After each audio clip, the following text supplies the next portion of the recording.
What's up, guys? It's MB Boxing. I just finished up watching Jaron Ennis versus Karen Chukhadzhian, and this was a 12-rounder for the interim IBF welterweight world championship. And this fight was Saturday, January 7th, from the Capital One Arena in Washington, D.C. And this fight was broadcasted on Showtime pay-per-view. And in this fight, Jaron Ennis went the distance with Karen Chukhadzhian, and he won by unanimous decision. So I had this fight pretty close. I had it 116, 112 for Jaron Ennis. I could have saw 115, 113, maybe a little bit wider than that. I mean, I thought this was a very competitive fight. But the three judges, I mean, I don't know what they were watching. They had it 120, 108, all three for Jaron Ennis. I think that's kind of ridiculous. I'm going to be 100% honest. I thought, I mean, the thing is, Chukhadzhian, he was really not really making the fight exciting. He was really, I mean, I guess you could call it running around the ring. And the thing is, I know it's not the most exciting of styles. It's obviously very boring, and I admit, I mean, Chukhadzhian was making it very boring, but that's the game plan he had to fight with to win. Obviously, he wasn't going to exchange with Ennis, and I'm not going to just give Ennis rounds just because Chukhadzhian is not fighting exciting. You know, Chukhadzhian in some of these rounds was landing better shots than Ennis, despite not really being the one coming forward. So, I mean, if you're watching this fight, comment down below how you scored it. I would imagine it's much more closer than the judges had it because I think the judges' scorecards were ridiculous. So round number one, I actually gave to Chukhadzhian. It was a close round. I thought that not really much happened. I mean, there were some nice jabs from him, so I gave him that round. Round two and three, I thought that Ennis slightly had the better, more effective work coming forward. Round four, I thought was a very close round. But I thought that Ennis was a little bit more aggressive than Chukhadzhian, but I thought that Chukhadzhian had some nice counters on the outside in that fourth round. Then in the fifth round, Ennis, I mean, it was probably one of his better rounds in the earlier stage.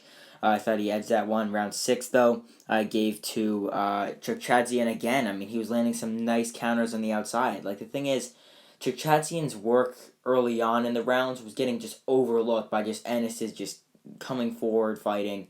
And that's what I hate about boxing. Like, a crowd could just be so one-sided in favor. I know that Chukhadzhian was boring, but I mean, the thing is, the crowd was just. I mean, I understand they paid for these tickets, and obviously it wasn't the most exciting fight, but I mean, the judges get swayed by that, which is one of the worst things when it comes to scoring. So I think that, I mean, those scorecards were just ridiculous. I mean, how do you have a 120, 108? But nonetheless, getting back to how I had it, round six, I gave to Chukhadzhian. Round seven, I thought that Ennis. I mean, really, after round seven and on, I thought that Ennis picked up the pace a bit more and did much better. Round seven, I gave to Ennis. Round eight, I gave to Ennis. However, round nine was a bit much more close, or it was a bit closer. Like than round seven and eight, Ennis looked like he was dominating them pretty much, working much better than Chukhadzhian, and it looked like he was picking up the pace. But then round nine was a bit closer. However, round 10, it looked like Chukhadzhian was a bit hurt to the body a bit towards the end of the round. He was getting dug to the body by Ennis and getting backed up. I mean, he probably wasn't hurt, but it looked like those shots did a little bit of damage.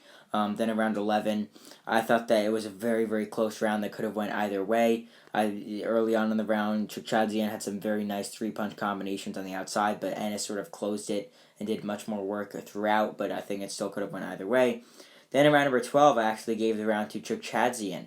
Ennis was a bit more aggressive, wanted to go out there, put out a big round in the 12th, but Chukhadzhian just stayed on his toes, kept his game plan, and landed some very nice counters and combinations on Ennis, so I gave him that 12th round. So that overall equates to a 116-112 scorecard in my opinion. But then this goes in the question, what is next for Jaron Ennis? I guess you could say he sort of got exposed a little bit in this fight, but yet again, he was fighting a fighter who was not really engaging, was trying to just box, stay out of trouble. But the thing is, I wonder how he'll do against some of the top guys in the weight class.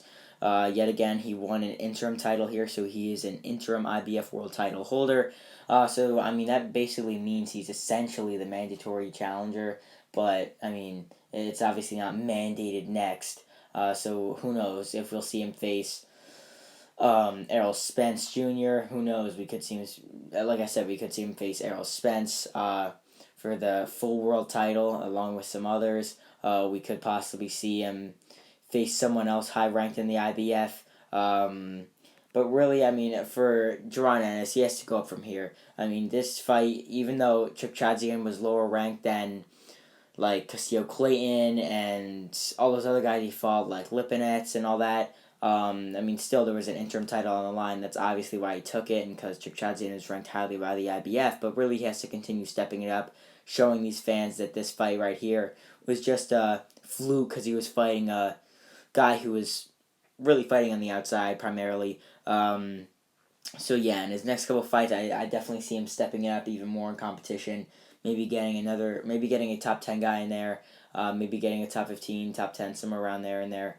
And possibly defending his interim title against someone highly ranked by the IBF, or who knows, what if just out of nowhere we could get Ennis fighting Spence or something like that for a world title. So who knows. But as for Karen Chukhadzhian, losing here for the second time in his career, I mean, he fought much better than I thought. Definitely he did not lose 12-0. I thought he at least won like 4 rounds, somewhere around there. He fought pretty well, considering many people, myself included, thought he was going to get brutally knocked out and dominated.